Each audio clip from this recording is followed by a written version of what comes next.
C'est dans une salle pleine comme un œuf, composée en majorité des étudiants de l'université de Kinshasa, démontrant l'attention que l'élite congolaise accorde au drame dont est victime son pays, la République démocratique du Congo. Holocauste au Congo, cet ouvrage de Charles Onana qui détaille le comportement belliqueux de la communauté internationale et ses alliés face aux violences des lois internationales à l'encontre de la RDC et en faveur du Rwanda. Maintenant, pour que le peuple congolais s'élève comme un seul homme, pour défendre l'ensemble de ce territoire qui est violé constamment par des forces étrangères, et cela est inacceptable. C'est inacceptable en tant qu'intellectuel. Je pense que humainement, ça révolte le monde entier. Et il va falloir qu'en RDC, on soit révolté par rapport à ça, et que aussi en Afrique, que ce que je suis venu faire ici, c'est aussi un message que j'adresse aux Africains, qu'ils ne laissent pas la RDC seule dans cette situation. 30 ans de guerre, près de 10 millions de morts. Ajoutés à cela, les femmes victimes de violences sexuelles et autres crimes graves. Les Congolais sont ainsi appelés à s'assumer, car la paix en République démocratique du Congo repose sur la détermination d'éradiquer cette guerre. Notre pays est en danger. Et je pense que c'est cette fois-ci ou jamais. Et il faut reconnaître la résistance des Congolais. Les intellectuels et autres invités ont retenu de cette conférence que la paix en République démocratique du Congo ne peut pas se négocier, mais plutôt se gagner. Une énième initiative largement louée qui vient de s'ajouter sur la longue liste d'activités scientifiques et de conscientisation organisées à l'université de Kinshasa avec la bénédiction du recteur Jean-Marie Kayembe qui place la cause nationale au cœur de toutes ces actions.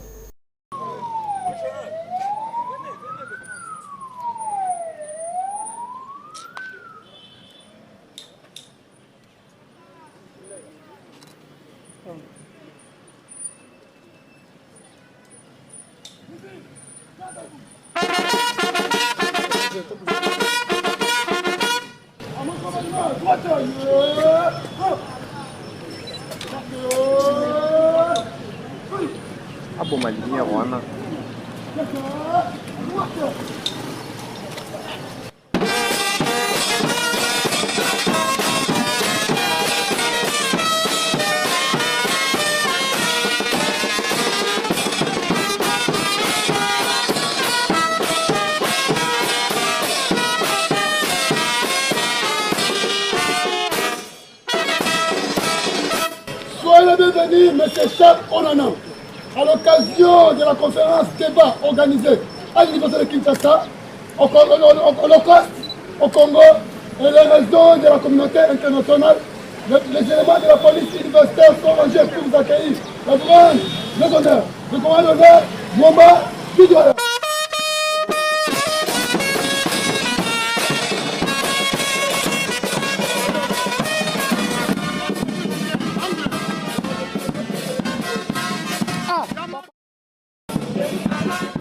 Sacré soit le témoin, jour sacré de l'immortel, serment de liberté, que nous lèvons à notre postérité pour toujours.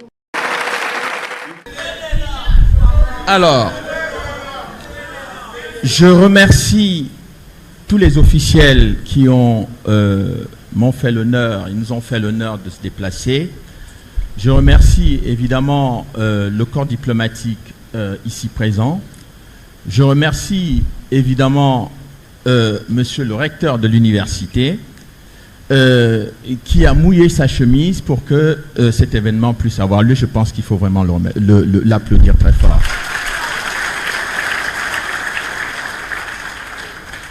Évidemment, il y avait derrière le recteur les mains de mes confrères et amis enseignants-chercheurs qui ont fait le maximum et qui soutiennent ce travail depuis la sortie du livre. Vraiment, il faut les applaudir très fort. Et puis, je suis surtout ravi de voir cet amphi comble par les étudiants qui n'ont cessé de me soutenir et de me demander de venir à Kinshasa, donc je suis heureux d'être avec vous aujourd'hui.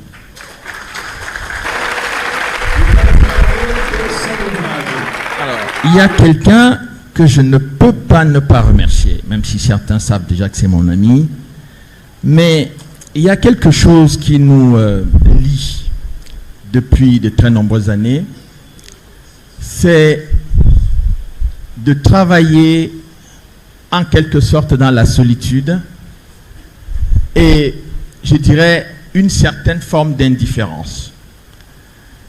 Il a beaucoup travaillé dans ce pays. Il a prêché autant que faire se peut la bonne parole, comme on dit, Monseigneur me comprendra, dans l'intention tout simplement de sensibiliser le peuple congolais à la question de la lutte contre la balkanisation. Il a perdu son emploi à la télévision nationale, un journaliste chevronné, reconnu, respecté, et je dirais incorruptible. Et ça, c'est très rare en Afrique et dans ce pays. Quelqu'un qui a également perdu son deuxième emploi au journal Le Potentiel, simplement parce qu'il défend son pays et il veut sensibiliser son peuple à comprendre le drame que vit le Congo. Vous avez compris que j'ai nommé M. Freddy Mulumba.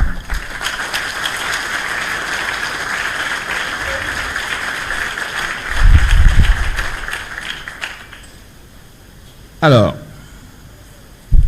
pour rentrer dans le vif du sujet,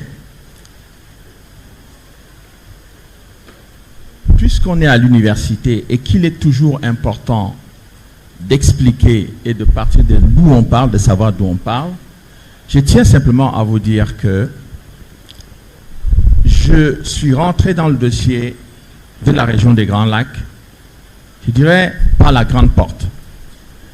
Je n'avais aucun préjugé sur cette région que je ne connaissais vraiment pas. Mais il y a quelque chose qui m'a frappé, c'est le fait que 2 chefs d'État soient tués le 6 avril 1994 au Rwanda à côté, et personne n'avait rien à dire là-dessus. C'est comme ça que je suis rentré dans ce dossier. Et quand j'ai publié ce livre, je reviendrai là-dessus, c'était avec un ami Tutsi qui est aujourd'hui en prison à Kigali, qui s'appelle Deo Mouchaïdi. Un rescapé Tutsi de 1994, pour qui, aujourd'hui encore, j'ai beaucoup de peine et une larme à l'œil. Et tous ceux qui ont essayé de me faire le procès, je dirais, comme on dit en Afrique, en sorcellerie, sur M. Nana, anti-Tutsi, etc., ben, je ne les ai jamais entendus parler de Deo Mouchaïdi. Et je vous demande, vous Congolais, aujourd'hui, parce que ce garçon, il a été emprisonné parce qu'il était en désaccord avec ce qui se passait dans votre pays. Si vos applaudissements peuvent faire chaud au cœur à mon ami Deo Mouchaïdi,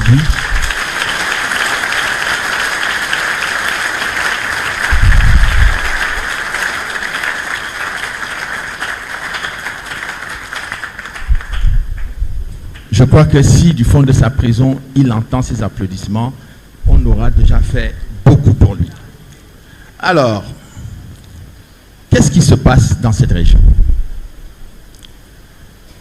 J'ai voulu commencer cette affaire par, vous voyez, une réflexion de Cheikh Anta Diop.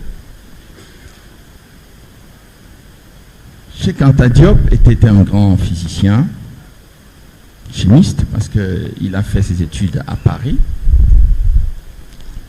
Il a été combattu parce qu'il voulait revisiter et surtout revoir l'histoire africaine telle qu'elle était racontée.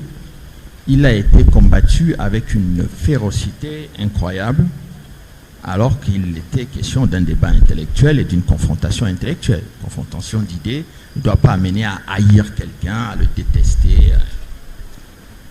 Et j'ai pensé que cette réflexion était importante parce que ce dont il est question dans cette région, c'est la recherche de la vérité. Moi, je ne suis pas là en tant que grand prêtre Manitou, gourou, qui dit « je sais tout, j'ai tout compris, je suis le savant ». Non. Vous savez que ce qui est cher à tous les chercheurs, c'est d'abord l'humilité. Socrate disait, je sais une chose, c'est que je ne sais rien, pour les philosophes, notamment mon cher ami, le professeur qui est là, qui a présenté tout à l'heure, on sait tous que quand vous partez de l'idée que vous ne savez pas, vous faites le maximum d'efforts pour savoir. Et en général, lorsque vous cherchez longtemps, vous trouvez. C'est le chercheur français Poincaré qui disait souvent, pour trouver sans chercher, il faut avoir longtemps cherché sans trouver. Et je crois que ce qui fait la détestation de certains à mon endroit, c'est que je prends le temps pour chercher longtemps, et quand je trouve en général, ce que je trouve les dérange. Alors, la deuxième chose, c'est qu'il y a quelques années, j'ai eu des entretiens avec le colonel Luc Marshall. Pour vous dire brièvement, c'était le commandant des casques bleus des Nations Unies au Rwanda en 1993-1994, c'est-à-dire qu'il était venu avant les événements. Et le colonel Luc Marshall connaît très bien le Congo parce que c'est un officier belge. Il a commandé les troupes des Nations Unies au Rwanda en 1994, c'est-à-dire qu'il était chargé de ce qu'on appelait le secteur Kigali. Et le secteur Kigali, c'était quoi? C'était tout ce qui se passait sur le plan strictement militaire entre les deux belligérants, le gouvernement Hutu et la rébellion Tutsi de Paul Kagame. C'était le colonel Marshall qui contrôlait les armes des deux parties. Il m'a fait beaucoup de confidences, il m'a raconté beaucoup de choses pendant de nombreuses années. Et j'ai essayé de comprendre, dans la logique de ce que je trouvais, venir régulièrement faire des discussions avec lui, et j'ai approfondi mes connaissances en échangeant avec lui. Pour la petite histoire, il a été, lorsque j'ai soutenu ma thèse doctorat à l'Université de Lyon 3, il avait été invité comme membre du jury, comme expert des Nations Unies pour ce que j'étais en train de démontrer. Je voudrais donc, il y a quelques années, avec l'aide de mon éditeur, j'ai voulu faire une émission avec lui, parce que vous savez très bien que il y a certains acteurs de l'histoire, si on n'a pas la chance de recueillir et de garder leurs témoignages, eh bien, lorsqu'ils disparaissent, eh bien, une grande partie de leur expertise nous échappe s'ils n'ont pas écrit. Donc, j'ai voulu garder le témoignage de Luc Marshall, et je voudrais qu'on l'écoute avant que je commence mon exposé. Colonel Marshall, est-ce que cette histoire d'invasion et de pillage du Congo, vous l'avez ressenti à quel moment que l'OFPR avait des intentions sur le Congo? Je crois que je vais donner un éclairage auquel j'ai participé au début des années 90, je crois que c'était environ 92, où les Américains ont donné un briefing à l'OTAN à Bruxelles, briefing qui était la conclusion d'une enquête, d'une étude stratégique, étant donné la chute du mur de Berlin et l'implosion du bloc soviétique. Les Américains se sont retrouvés un petit peu désemparés pour savoir quel est notre ennemi maintenant, puisque les Russes, ou les Soviétiques, ça n'existe plus. Et donc ils ont, fait une étude stratégique, donc une prospective dans le futur. Et pour être bref, leur conclusion était très simple. Donc nous sommes en 92, et leur conclusion c'était jusqu'en 2017, les États-Unis n'ont rien à craindre par rapport à leur hégémonie mondiale. Et pour pouvoir poursuivre cette hégémonie ou maintenir cette hégémonie, ils ont identifié, ils l'ont exprimé tel quel, deux régions dans le monde, l'Amérique du Sud et l'Afrique centrale, où ils devaient prendre concrètement pied pour pouvoir assurer ce maintien de leur hégémonie. Bon, ils se sont un peu trompés sur la date de 2017, mais n'empêche qu'ils sont quand même en Afrique centrale. Et donc, tout ça fait partie, oui, aussi d'un plan stratégique. Alors, j'ajouterai à ceci, c'est que le nom de Roger Winter ne vous est sans doute pas inconnu, mais s'il y a bien quelqu'un qui a joué un rôle... Reconnu comme un agent de la CIA.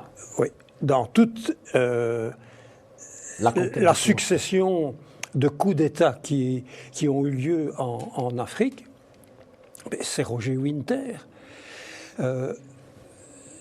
Moi, je ne l'ai pas vécu, mais il paraît qu'au début avril, Roger Winter se trouvait à Mulindi, qui était le quartier général de Kagame, du FPR, où on avait rassemblé une série de personnes qui étaient à même de financer la campagne militaire de Kagame. Pour compléter justement votre propos là-dessus, M. Winter a été effectivement décoré par M. Winter a été décoré officiellement par Paul Kagame. Plus haute distinction du Rwanda, enfin du régime actuel. Ce que je veux dire, c'est que dans cette configuration, j'ai voulu, en échangeant avec le colonel Marshall, comprendre qu'est-ce qui était recherché à travers le drame du Congo. Et comment on pouvait comprendre ce que vit le peuple congolais aujourd'hui depuis pratiquement 30 ans, du fait tout simplement que les grandes puissances ont décidé de se taire. Vous avez tous vu, lorsque la guerre avait éclaté, lorsque le Saddam Hussein avait envahi le Koweït dans les années 90, la première chose qui a été déclenchée au niveau de la communauté internationale, c'était ce qu'ils ont appelé, les Américains ont appelé tempête du désert, c'est-à-dire une mobilisation extrêmement féroce, forte, contre l'Irak. Il y a eu des bombardements en Irak parce qu'on considérait que l'Irak avait violé le droit international, avait violé la souveraineté de l'État du Koweït. Et il se trouve que la même configuration s'est produite il n'y a pas très longtemps par rapport à la Russie avec la question de l'Ukraine, même si c'est très complexe ce dossier-là, et que généralement quand on commence à analyser les questions complexes, on vous taxe tout de suite, soit de complotiste, soit de pro-russe, ou je ne sais pas quoi. Alors en fait, tous les Occidentaux savent très bien que l'Ukraine ne peut pas faire la guerre contre la Russie. C'est mathématique sur le plan militaire.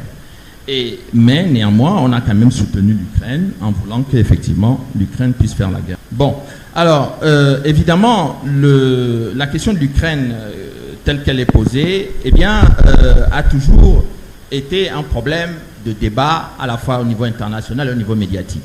Donc, moi, j'ai toujours été surpris de constater que tout le monde est au courant, enfin, quand je dis tout le monde, toutes les grandes puissances, tous les membres du Conseil de sécurité sont au courant que le Congo est victime d'une violation flagrante du droit international public, mais il n'y a jamais eu la même mobilisation que contre le Koweït, ni la même mobilisation que contre l'Ukraine. Peut-être parce qu'on se dit que le Congo mérite d'être envahi, mais ce qui m'a le plus marqué, c'est le silence des États africains vis-à-vis de la violation de la souveraineté du Congo. Pourquoi? Parce que depuis l'OUA a consacré l'intangibilité des frontières héritées de la colonisation. C'est-à-dire que pour les États africains, il est hors de question de toucher à une frontière d'un État africain après 1960, c'est-à-dire après les indépendances. Mais il est curieux de constater que les violations répétées du Rwanda et de l'Ouganda vis-à-vis du territoire congolais n'ont pas jusqu'ici, je parle sous le contrôle des diplomates, n'ont pas fait jusqu'ici l'objet de condamnations claires, sévères et fermes à l'égard du Rwanda par rapport à son action au Congo. Donc, ces deux éléments qui sont non seulement une violation du droit international, c'est-à-dire qu'on est supposé être, au niveau du Conseil de sécurité, garant de la paix et de la sécurité internationale. On est au niveau africain supposé garantir la paix et la sécurité en Afrique. Et dans ces deux cadres-là et dans ces deux contextes-là, la violation de la paix et de la sécurité du Congo ou au Congo a toujours eu lieu sans que nous ayons la moindre réaction par rapport à cette situation. De temps en temps, évidemment, il y a des communiqués qui nous disent « Bon, écoutez, il y a ceci, on n'est pas content, etc. » Bon, écoutez, on va avancer. Je me suis posé la question de savoir si c'était ce que le colonel Marshall a dit. C'était tout simplement qu'il avait participé à une réunion de l'OTAN en 1992. Et lors de cette réunion de l'OTAN, il avait été question après la chute du mur de Berlin, pour les États-Unis de prendre pied en Afrique centrale. Et parmi les pays qui étaient concernés dans cette réunion stratégique en 1992, figurait très bien le Congo, Kinshasa en bonne place. Donc, je me suis donc posé la question de savoir si, effectivement, le Congo était une cible de l'OTAN et des États-Unis. Alors, pour savoir si le Congo est une cible de l'OTAN ou des États-Unis, j'ai pensé qu'il fallait d'abord revenir sur le Rwanda. Parce que les malheurs, une grande partie des malheurs du Congo viennent du Rwanda. Et si vous ne comprenez pas très bien ce qui se passe au Rwanda, vous ne pouvez pas comprendre ce qui se passe au Congo. C'est la situation du Rwanda. Alors, pour beaucoup de gens dans la salle, le nom de Roger Winter vous est complètement étranger. C'est quelqu'un que beaucoup d'entre vous ne connaissent pas, certainement. Bon, ce Roger Winter a organisé en 1988 aux États-Unis une conférence sur le déclenchement de la lutte armée au Rwanda pour le retour des exilés Tutsis. Avec un professeur rwandais, d'origine rwandaise, Tutsi lui aussi, qui s'appelait Alexandre Kamini. Et donc, cette réunion est une réunion fondamentale dans ce qui va se passer au Rwanda en 1990. Et qu'est-ce qu'ils ont trouvé? C'est que l'armée patriotique rwandaise qui a été créée par Paul Kagame était un acteur important de cette action. Et donc, c'est pour cela qu'en 1990, vous revenez donc en octobre 1990, donc le 1er octobre 1990, l'APR, l'armée patriotique rwandaise, attaque le Rwanda à partir de l'Ouganda.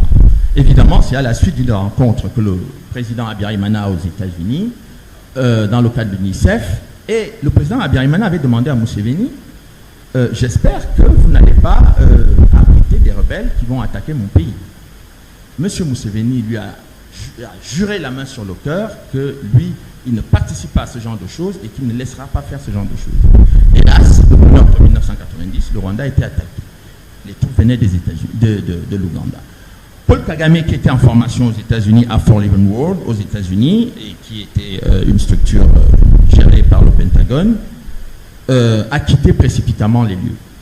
Et je suis au courant de ce qui s'est passé parce qu'il y a un de ses collègues rwandais qui était stagiaire avec lui au cours de cette affaire-là, mais qui lui était et appartenait aux forces armées rwandaises, donc l'armée gouvernementale Hutu qui était là-bas.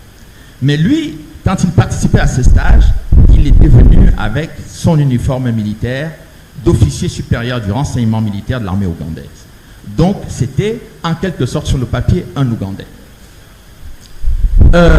Alors, l'objectif de Kagame est évidemment pour l'armée patriotique rwandaise de renverser le président Habyarimana. Bon, vous voyez très bien, je mets une référence au dossier du tribunal pénal international qui a été faite par Mme Alison Deforge, qui est américaine. Donc, il y a eu aussi, j'ai d'autres éléments pour étayer cela, évidemment, les communiqués du FPR. Alors, deuxième point qui est important à faire souligner, c'est que Paul Kagame, pendant toute cette période-là, de 1990 en 1993, des discussions seront organisées. Instigation de la France, notamment par le président François Mitterrand, ce qu'on a appelé les accords d'Arusha pour que les Rwandais, Hutus et Tutsis puissent travailler ensemble, gouverner leur pays ensemble, pour que finalement prenne fin cette guerre séculaire qui les anime, qui a débouché à la guerre de 1959 que vous connaissez, où le Congo a été très accueillant pour accueillir les Tutsis qui ont fui le pays dirigé par la monarchie, parce que la monarchie était tombée. Les Congolais les ont accueillis chaleureusement, ont nourri beaucoup, certains ont même eu des bourses au détriment parfois des Congolais brillants, et ils ont été bien traités dans ce pays. Alors, Paul Kagame va donc renoncer à tout cela pour faire la guerre. Parce que lui, dans leur idée, c'était de faire la guerre, ce n'était pas de faire la paix. Pourquoi? Parce que faire la paix pour eux signifiait ne pas prendre la totalité du pouvoir au Rwanda.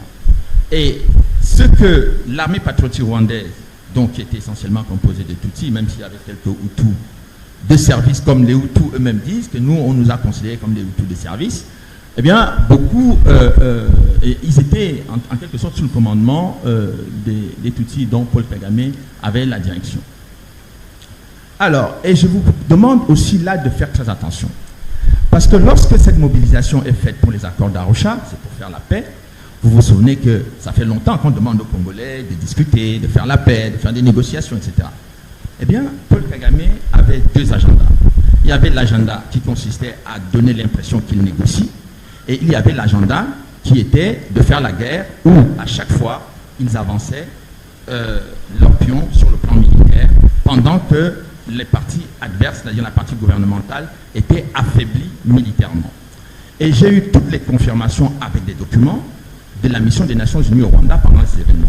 Le colonel Marshall qui commandait, comme je vous ai dit, les deux parties, qui commandait la mission des Nations Unies et qui a produit les documents des deux parties, m'a montré des éléments qui attestaient effectivement que Paul Kagame, lui, il avait un agenda qui n'était pas l'agenda diplomatique et qui n'avait rien à voir avec ce qu'on disait dans les médias. Donc, il faut que les Congolais aient ça en tête, en sachant que vous pouvez négocier avec Kagame tout ce que vous voulez, mais lui, si son objectif c'est de prendre le Kivu, il le prendra, que vous le vouliez ou non, et vous pouvez signer tous les accords que vous voulez avec lui, il ne les respectera jamais, comme il l'a déjà fait en 1993. Donc, on arrive donc à un élément central qui est important, c'est-à-dire que au moment même où les accords d'Arusha sont signés, verrouillés en 1993, où il est question d'un partage de pouvoir entre Hutus et Tutsis, et surtout où le FPR a eu toutes les concessions possibles. C'est-à-dire qu'ils étaient arrivés, les Tutsis étaient 14% au Rwanda avant les événements tragiques de 1994, et les Hutus 80%. Donc ils sont arrivés à demander à avoir dans l'armée 50% de place dans l'armée gouvernementale. Les officiers Hutus ont protesté en disant qu'en proportion du nombre, il y avait un problème. La communauté internationale a dit non, c'est pas grave, acceptez pour la paix, etc. Ils ont accepté. 1994, l'avion du président Habyarimana est abattu. Le président Mobutu du Zaïre était supposé être de voyage, mais il avait été il lui a été recommandé par les services de renseignement congolais de participer à cette mission, dont le ministre, ancien ministre de la Défense, conseiller spécial du président Mobutu, M. Mouré-Mwanda, m'avait expliqué en détail ce qui s'était passé parce qu'il était parmi les personnes qui avaient préparé le voyage. C'est ainsi donc que je décide de publier mon premier livre sur l'attentat, parce que je constate que personne ne veut parler de l'attentat, on parle du génocide, etc. C'est très bien, mais deux chefs d'État dans l'avion, le président du Burundi et le président du Rwanda, méritent quand même qu'on regarde ce qui se passe. J'obtiens de nombreux documents et je publie mon premier livre sur l'attentat en 2002. Vous voyez, à l'époque j'étais jeune encore, j'avais un peu de cheveux encore sur la tête. Et le livre intitulé Les secrets du génocide rwandais, que je coécris avec mon ami Deo Mouchaïdi, le petit. À l'époque, Deo Mouchaïdi était le représentant du FPR, c'est-à-dire le mouvement de Paul Kagame, en Suisse. Eh bien, je suis attaqué par l'État rwandais et par le président Paul Kagame en personne, avec un gros cabinet d'avocats belges dans le dos et un